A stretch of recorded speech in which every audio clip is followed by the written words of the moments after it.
All right, what's up, YouTube? It's March 3rd. It's a Monday. We're talking about the Dogs tonight. Top 5 position groups that need improvement for the Georgia Bulldogs.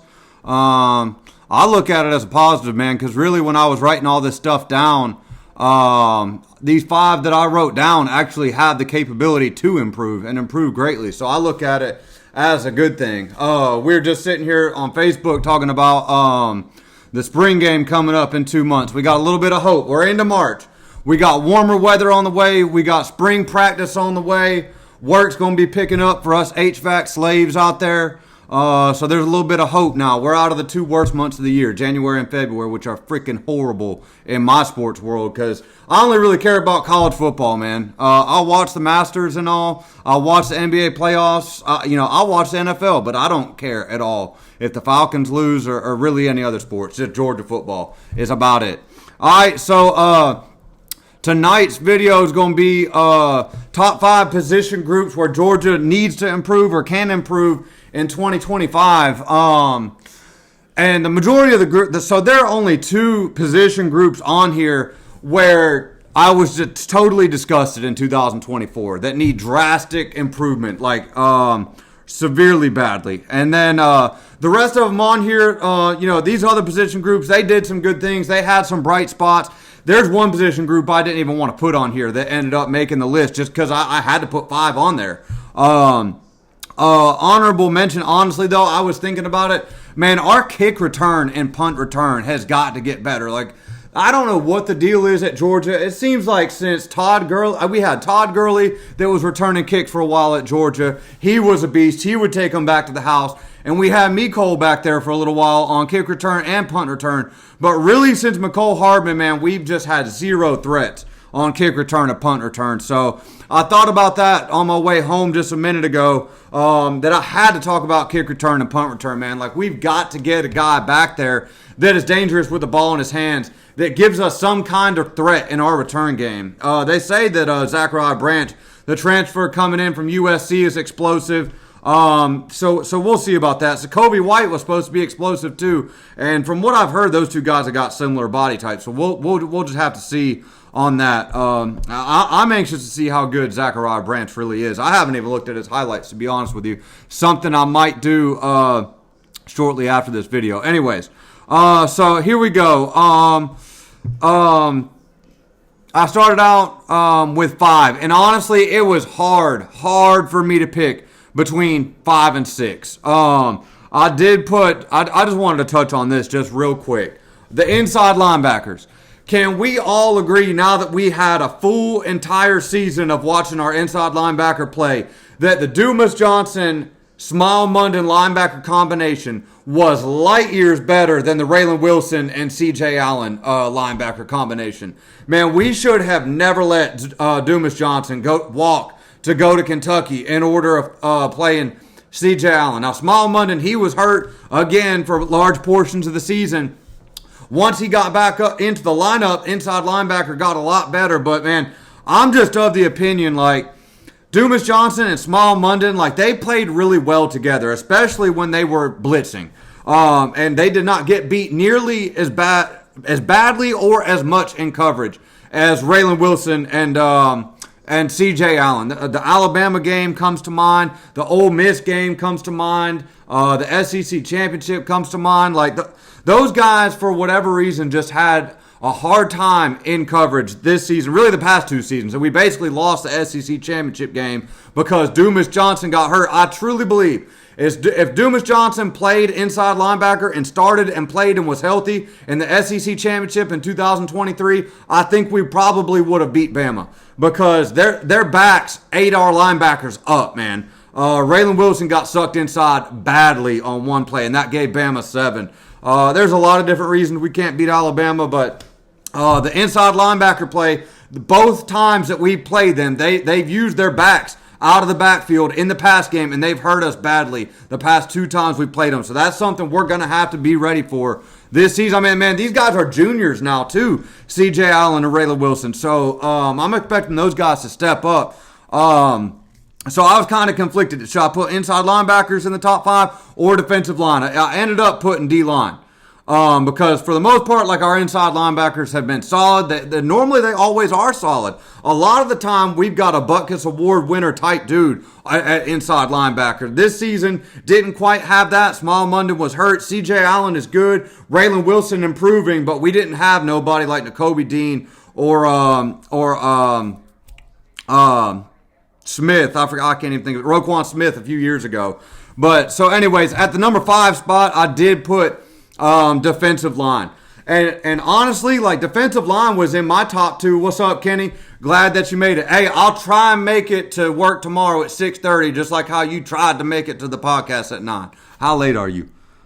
You 30 minutes late? I can get there at 7, dog. I got you. I'll be in there at 7. No, I'll try and be there at 6:30 for real. Anyway, so I did end up putting defensive line. Defensive line. What's up, Gaddy? What's up, dog? Good to see you, man. We're talking about Georgia football and HVAC. Hell, if you want to throw some landscaping in here too, man, be my guest. But I threw defensive line in at number 5. Defensive line was in my top 2 going into last season, just because I think that we've been steadily falling off at D-line from 2021. Like we had an elite defensive line play.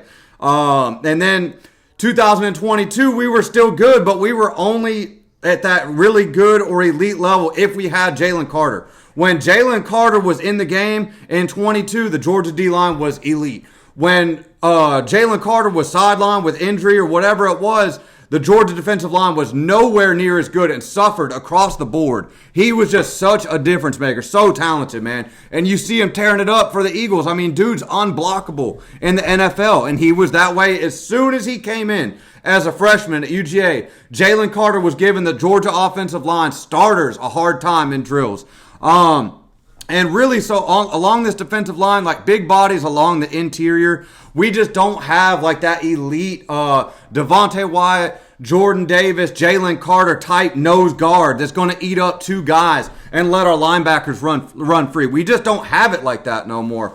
I do like 2 guys, though, that were on the team this year that are proven dudes who really were stepping up, and that's Christian Miller, 52, and Xavier McLeod, number 94. McLeod really towards the end of the season, man, in that SEC championship game, what really was impressing me, bro. And then our outside linebackers. I thought our outside linebackers honestly played pretty damn good last season. I didn't even know this, but we had, what was it? We had 25 sacks last year, man. No. We had, I forget what the stat is, but we had more sacks last season than we had in a hot minute. We gave up 24 sacks last season. But our outside linebackers played well, man. I didn't know that Michael Williams was hurt for the majority of last season and didn't even practice until the Texas game. Go figure. Nothing new there for Michael Williams. But Jalen Walker, man, really is what held that defensive line together. Like Jalen Walker was so good, and you could move him all over the field. He really covered up a lot of our deficiencies on the defensive line. And then on third down was just such a menace. He could go in there, get the quarterback, and end drives on third down. So Jalen Walker, man, I don't care what nobody says. Jalen Walker was by far and away the MVP of the 2024 season to me. By far our best player, best leader, man, all of that. So the defensive line along the interior, man, and our outside linebackers, I'm not saying that the reason I put outside linebackers included along that D-line because all of our guys left. We lost Jalen Walker. We lost Michael Williams, both to the NFL. And then our third guy that was our leading pass rusher, Damon Wilson, for whatever reason, he decided to transfer to Texas A&M. Why you would transfer from Georgia to A&M for anything but money, man, I don't know, because A&M's like one of those schools, man. Like, they got all the talent in the world. They got the fan base. They got the facilities. They're in the right state. They got the recruiting ground. They just can't get right, bro. They cannot get over that 8-win hump, and they've been like that going back since they joined the SEC. That's a mystery that needs to be studied with A&M, is how they can start out their season so hot and then just nosedive and accumulate losses at the end of the season. That's been going on there for a while, man, at A&M. So we'll see if they can get that turned around this season. I know they do got to go to Notre Dame this year, so that'll be a very interesting game for A&M. All right, so defensive line, really didn't want to put them on the list, but I had to put 5. All right, number 4, tight ends. Tight ends, they came on, man, towards the end of the season, during the Tennessee game, we started using our tight ends more over the middle of the field, and they actually started catching the ball. I don't know what the deal was with our tight ends prior to that, but we didn't use them enough. 2, they weren't catching the ball. 3, they were not getting open. And that first 2/3 of the season, man, it was just like, man, where is Oscar Delp at? Like, Oscar Delp was on a milk carton, man, and he was really, like, I thought Oscar Delp, and again, it just goes to show, like, how good Brock Bowers was, because with Brock Bowers in the game, on one side, you've got to account so much for him that I think Delp really was able to shine a lot with Bowers out there on the field. And then we've got Lawson Lucky. Lawson Lucky comes in, extremely talented tight end, man. And I don't think we saw enough of Lawson Lucky making plays this season. Our tight ends and our receivers, for whatever reason, could not get open, create separation, and then could not come down with the football. I'm telling you, I went to the Clemson game. I was at the opener. The season started out, man, with Arian Smith dropping the ball. And for whatever reason, the drop infection spread like COVID throughout our team. And it went to the other players. It went to the tight ends. It went to the running backs. Everybody was dropping footballs for Georgia this season. It was just a maddening experience. But once we got to the Tennessee game, we had just lost on the road at Ole Miss. So we had to have every single game from that point on out. We started using our tight ends over the middle, in front of a friendly home crowd, had the snap count. Our O-line played the best game of the season, in my opinion, at home during the Tennessee game. We were able to run the ball just enough. Our tight ends got open over the middle in the end zone. We're able to catch the football, come down with it. So from that point on, the tight ends started playing better. They still did not play elite. I don't think we have an elite tight end on the team right now that's going to be anything like a Darnell Washington or a Brock Bowers or anything like that. But I do think that we have good tight ends on the team. I think that we need to use our tight ends over the middle more. But for whatever reason, we went away from that last season, and we're dependent all upon the receivers for our pass game, which made no sense. And the play where we snap the ball and turn immediately and throw the screen to the wide receiver out on the side of the flat, we have got to stop running that play. That play does not work, has not worked. Like, we do not have the player. That's just a wasted play to me. Like, I would rather try and run the ball or do something creative. I'm tired of seeing that screen pass out to the flat to some wide receiver for a loss, a no gain, or a 2-yard gain. Like, we just don't have the athlete that can get loose out there, nor do we have the blockers right now. Like, the receiver play last season was atrocious, but we're going to get to that. All right, this next one is going to fire up a lot of Georgia fans, and I don't really care at all.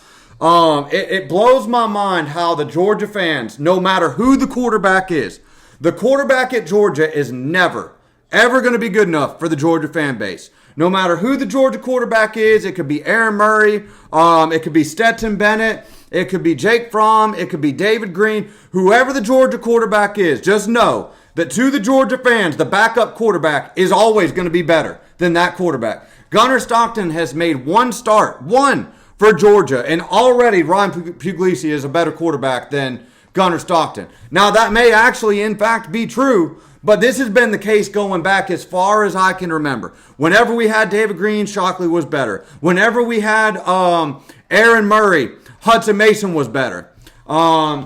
Whenever we had Stetson Bennett, Carson Beck was better. Like, this has been a theme going back forever. Even when Georgia has a good quarterback, it's never, ever good enough for the Georgia fans. But then whenever we get to this position right here, it's really strange to me how this occurred and how this isn't brought up more amongst Georgia fans. But the running back play this season from Georgia was just not very good. It just was not. Bro, this is miles away from the elite running back play that we've gotten used to at the University of Georgia. All right, Trevor Etienne and Nate Frazier didn't have good seasons. They are not elite running backs. Etienne's above average. I'll give him that. Etienne made some plays for us. He did a lot of damage against Texas, right? 5 touchdowns by himself. against Texas. One of the only dudes to score. Him and the kicker are the only dudes to even score against Texas. So I'm not knocking Etienne. I'm just saying, bro, Etienne is not on the level of the Georgia running backs that we have gotten used to. Etienne is not as good as Daijun Edwards. I'll die on that mountain, bro. Daijun Edwards was a lot better than Trevor Etienne, in my opinion. Daijun Edwards could get hit and break tackles and keep going. He had wiggle. He had moves. He didn't need blockers, and he could create yards. I didn't think Etienne had that ability. And then we get down to Nate Frazier. Now, Nate's a freshman. All right, he had a problem fumbling the football. Really fast dude, but it seemed like his balance and his wiggle wasn't like all the way where it needed to be yet. Running backs have been lacking and going downhill since Chubb. I somewhat agree with that. I agree with that for the most part. But Nate, so you can say, oh, well, Nate Frazier's a freshman. Well, we can go back in time with the running back position. It doesn't matter if you're a freshman at Georgia. All right, you can go back and look at Nick Chubb as a freshman, had over 1,000 yards. Todd Gurley as a freshman, had over 1,000 yards. DeAndre Swift as a freshman was an elite back that we didn't use enough because we had Sony Michel and Nick Chubb. But DeAndre Swift was an incredible running back as a freshman, really came on late in the season with, 65-yard touchdown to ice the game against Auburn in the SEC championship game. Keith Marshall was good as a freshman. Isaiah Crowell was good as a freshman. Like, you can come in as a freshman running back and have over 1,000 yards. Like, if you're really that dude, you can have over 1,000 yards at Georgia as a freshman running back. And I'm just telling you, Nate Frazier is not on the level of a Nick Chubb, a Sony Michel, a DeAndre Swift, none of those dudes, man. The running back position, in my opinion, since DeAndre Swift, my mom said since Chubb. All right, it's kind of strange because you had Swift after that, and Swift is probably my second favorite running back that I've seen play in my time as being a Georgia fan. Swift was deadly as a running back. Like, he could get the ball anywhere on the field. Didn't need blockers, didn't need a hole, and he could take it to the house. 75 yards, 99 yards. Swift had elite speed, elite power. He could run you over. He had moves. He had, like, the balance, finding the hole, the vision, knowing how to make a guy miss, break and tackle. He had everything. And our running backs this season, they just don't have that same package of skills. You know, Etienne was good. Nate Frazier looks really fast. Looks like he has a lot of promise. He had the issues with the fumbles. And it's his time to shine this season, Nate Frazier. I hope to God that he does get better. I hope he does come on as a sophomore. I really do. Because I don't expect anything out of Branson Robinson or Broderick Robinson. All right, they're both juniors or seniors now. These guys have been hurt the entire time at UGA. Listen, I hate it for Branson Robinson because he is the highest rated running back that we have on our team. But the dude has done nothing in a Georgia uniform that warrants that he gets playing time. I'm sorry that he got hurt. I truly am. But he's not in a position skill-wise to where he can contribute to this team unless we're inside the 5-yard line. Bro, he just does not have college-level speed. From what I've seen, from the games that he's played, he does not have college-level speed. He has zero moves. He's a big dude that can break some tackles if all you need him to do is run straight ahead. But other than that, unless he gets a lot better or a lot healthier, because it may be health-related, I don't need to see Branson Robinson. I saw Broderick Robinson run the ball one time for a nice gain in the Georgia Tech game, immediately gets hurt and gets brought back out. I hate it for him, man. But I honestly think it's going to be Nate Frazier and the two freshman running backs that we brought in. I think are going to be leading, and Cash Jones. Cash Jones is a weapon on third down. I've got to put some respect on Cash Jones' name because it used to piss me off when I would see Cash Jones in the game on third down. Until this season, when finally at the end of the year, I realized, bro, that's our best third down back. And if you throw him the ball, he's going to catch it, unlike our wide receivers. Cash Jones really and truly is a playmaker and a weapon on third down, especially running those wheel routes. He just gets lost in the defense somehow and ends up getting open. I'm glad he's back this year, sincerely. And I have bitched nonstop about Cash Jones being in there on third down. No longer, because he is a third down threat. He's earned that. He's earned my respect, and a lot of the fans that used to couldn't stand when he got in there on third down. Those Georgia fans respect the hell out of Cash Jones now. So hats off to him. But our running back game has got to get better, y'all. Like, it's just been steadily declining, man. And I've said this in all of my videos. We went from Chubb and Michelle to Swift. Once we lost Swift, we had Zamir White and number 4 now playing for the Bills. I should know his freaking name. I can't believe I can't think of this. This is embarrassing. It'll come to me in a minute. But way better for the Bills than he was for us. But then when we went on from that, we had Kenny McIntosh. And then we had Kendall Milton and Dejon Edwards. And now we're to where we're at now. And it's just like, man, I would have taken any of those guys I just named previously over anybody that we got now. I would take the Kenny McIntosh. I would take the Kendall Milton, Dejon Edwards combo on this 2025 team. I would take that in a heartbeat over what we got.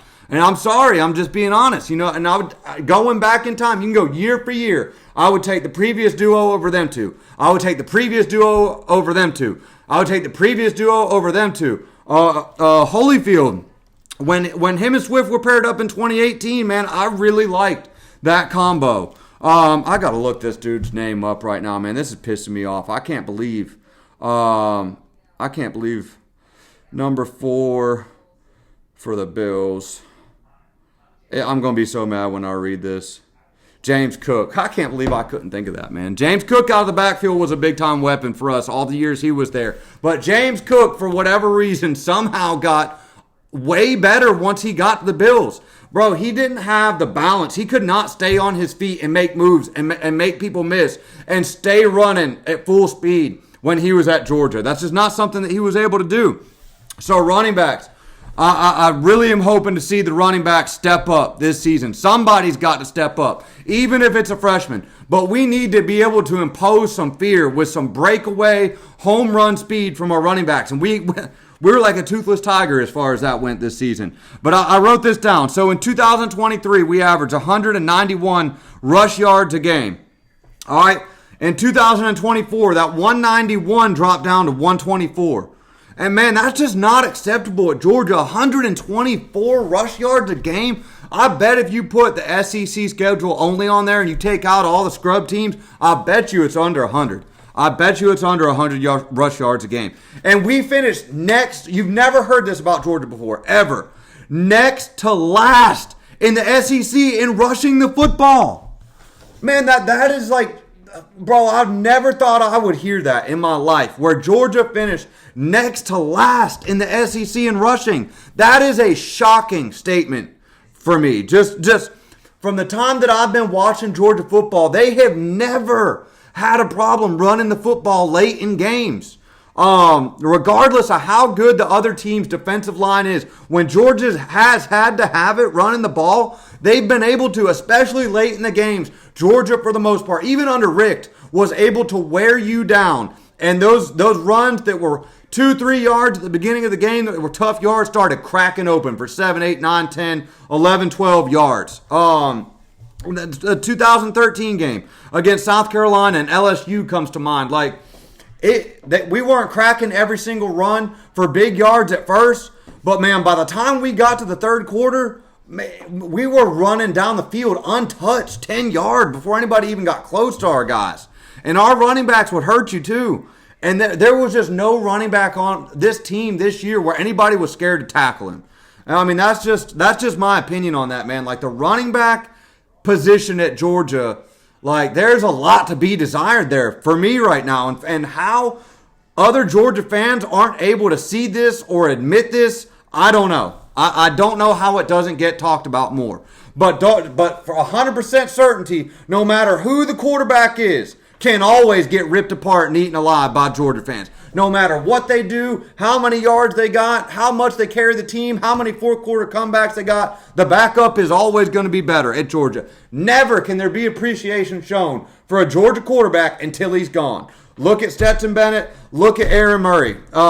and you can just go on down the line, man. Honestly, Carson Beck had parts of this season that drove me insane.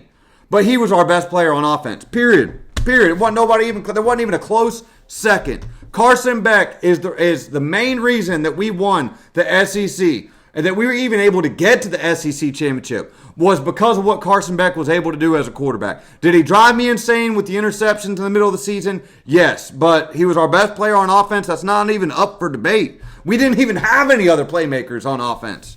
It's just wild. All right, here we go. Getting into the two positions that actually drastically need improvement. The two position groups that pissed me off all season long and a lot of other Georgia fans. All right. Once I tell you number two, there's already no question for me who number one is. But number two, the O-line. The O-line is far below the standards that we've come to expect at Georgia. Like, this is supposed to be a strength of ours every season. And the way that we have recruited at O-line, there's no reason that we should have been as bad as we were at points in time this season. Like, we went into this season expected to have one of the top two offensive lines in the country. Man, that just did not happen. Like, for whatever reason, whether it was injuries, whether it was they could never mesh together as a unit, whether they couldn't find the best five and what spot they belong, I don't know what it was. But the tackle spot this season at Georgia was atrocious. And this stat right here will tell you everything that you need to know about that. In 2023, Georgia's offensive line gave up 13 sacks. We gave up 25 sacks in 2024. Clemson got home on us a lot. It comes to mind. Ole Miss ate our lunch up all day. Notre Dame feasted on our guys. Texas got to us a couple of times. I'm trying to think. Really, we did well in the Tennessee game, so I can't say that. Florida got to us a couple of times. It was rough, man. It was a rough season for the O-line, and it just seemed like with that veteran bunch that we had, especially as well as those guys are doing at the combine, it's a mystery to me, the O-line. But going from 13 sacks in 23 to 24 sacks or to 25 sacks in 2024, man, we got to clean that up. We have got to get that tackle spot figured out. I cannot watch that again. All right, I know Monroe Freeling was hurt in the Notre Dame game. It seems like everybody's always freaking hurt on our team. I know Monroe Freeling was hurt. Monroe played really well for us in the Tennessee game. In the Georgia, and really in our last three games, Monroe Freeling stabilized that offensive line at that left tackle spot. And we were better from there because in the Ole Miss game, we played a bad game. The Notre Dame game, we played a bad game. So we got to get those two tackle spots figured out. I expect Ernest Green and Monroe is who I expect to be at the two tackle spots. And Ernest Green has played well for us at points in time in his career. So whatever's going on with those two guys, I know Monroe was a shoulder. I know he needed surgery. That I know. Ernest Green, I don't know. I don't know what happened to him or how he was hurt. And then you look at Truss. We got Daniel Reyes in the cut screaming Bama. You missed the video about Bama. I just did a whole video about us losing to Bama. So you can scream that all you want.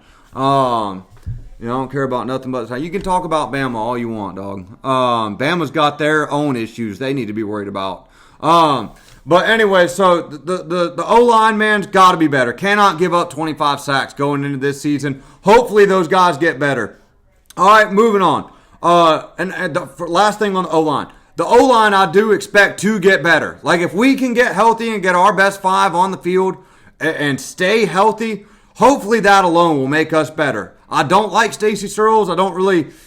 I never like firing a coach, letting him go venture out around and about, get fired somewhere else, and bring that same coach back. I don't like retread coaches. I don't like retread quarterbacks out of the ACC either. I mean, I don't know, man. Like, I just don't like that.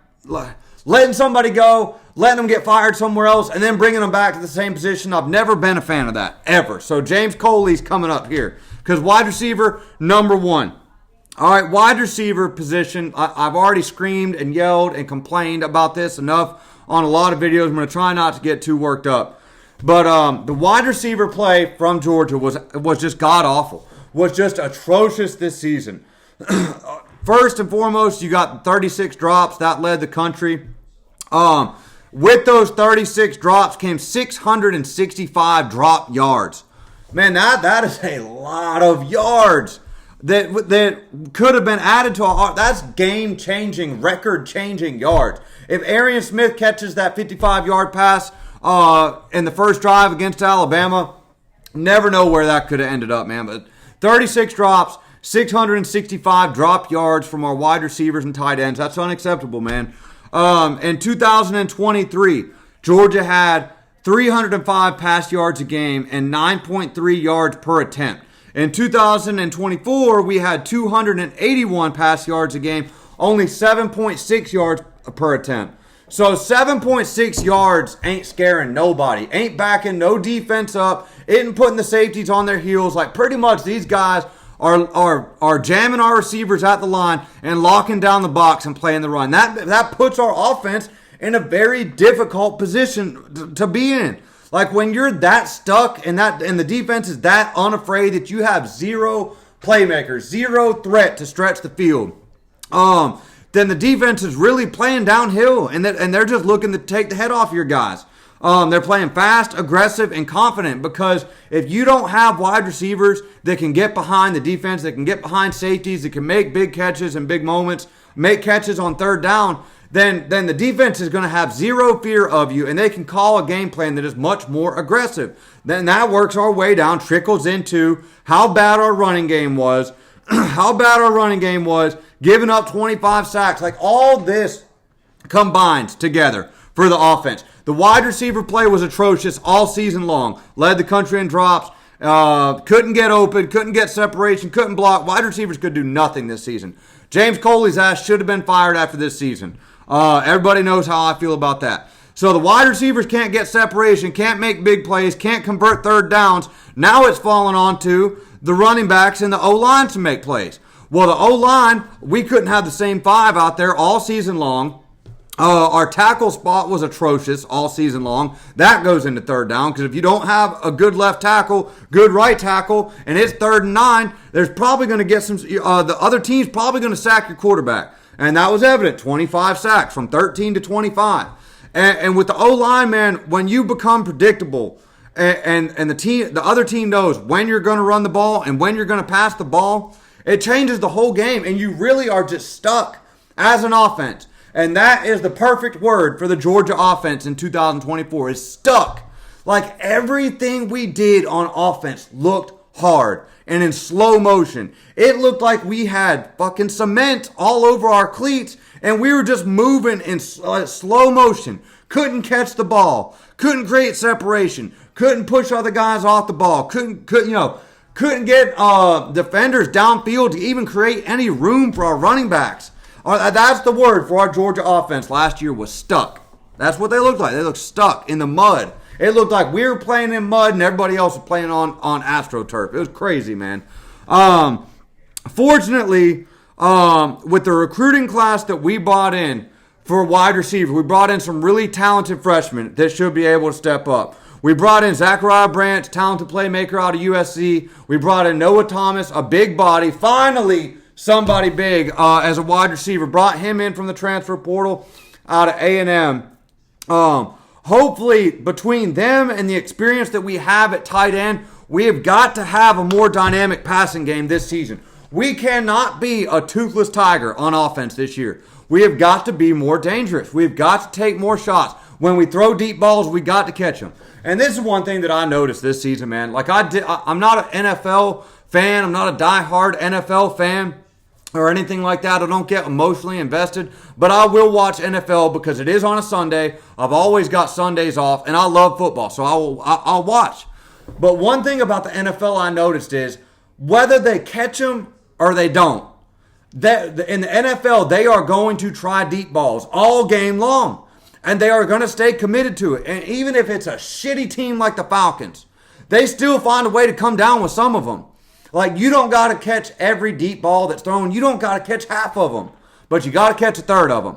Like, a defense has got to fear that your wide receivers, your playmakers can get behind you for that deep ball. And that changes everything right there. If you can make that back half of that defense, the safeties and the corners, play with a little bit of fear, a little bit of hesitation that they're going to get beat, that changes everything. Gets the defense on its heels. That opens up the run game, and the play calling, everything is more free and can flow, and it gets you unstuck. So, fortunately, while wide receiver comes in as my number one most needs improvement going into 2025, I also think that wide receiver can take the biggest jump.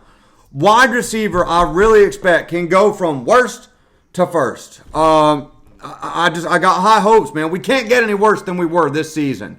So it'll be interesting to see how this plays out, man. I do have high hopes for receiver. We've got to catch the ball this season. We have got to catch the ball this season. We've got to convert 3rd and 4th downs this season. And then moving on to the O-line, I think if we can shore up those tackle spots with guys that have played, I think that we've brought in the recruits that we can field a talented O-line. And hopefully we can get better. Running backs, between the freshmen that we brought in and Nate Frazier and Cash Jones, I think we can do enough. I don't think we're going to be elite, but I think we can be better this season. Tight ends, I expect them to be better because all of our guys got experience now. There's nothing new. There's not going to be a moment too big, and that should have been the case this season, but they did come on last season as of late, so I'll give them credit for that. And then defensive line, I wish I knew the guy that we brought in. I'm about to look it up right now. Georgia defensive line recruit. The kid out of Savannah. I can't think of his name. Elijah Griffin. I should have known that. I really don't follow recruiting like that. I'll check in and look at the rank of the class, but I gave up following that years ago. But between Elijah Griffin, Christian Miller, and Xavier McLeod, I think we can field a pretty talented defensive line. And hopefully, just like last season, they didn't come on strong right away. It was really over the course of the season. That back 3rd and 4th of the season, the defensive line just kept getting a little bit better and a little bit better and a little bit better. And by the end of the season, I think they were a strength, man. I was hard on them last season. I really was. But they played better as the season went on. So hats off to them for that. So all this stuff, man, all this stuff that I just named, while last season, yes, we had some problems, we can correct it this year. Absolutely. Absolutely we can. I've got high hopes for the receivers, man. And if not, listen, after making this video and after thinking about this, I stood up for Mike Bobo a lot last season. I thought that there were plays there to be made and our players didn't execute. But after reading through this list and talking about all this, bro, all these position groups fall on you as the offensive coordinator. So all these problems that we got, 4 out of the 5 of these position groups are all on offense. So if you can't coach your players to success or if they're not executing, really regardless, man, that falls back on you. James Coley, I think should have been fired. Stacy Searles, I think should have been fired this season. Mike Bobo, I was willing to give a pass. Ultimately, doesn't matter what any of us think. They all got passes, so they're all back. But this season, can't be this way, man.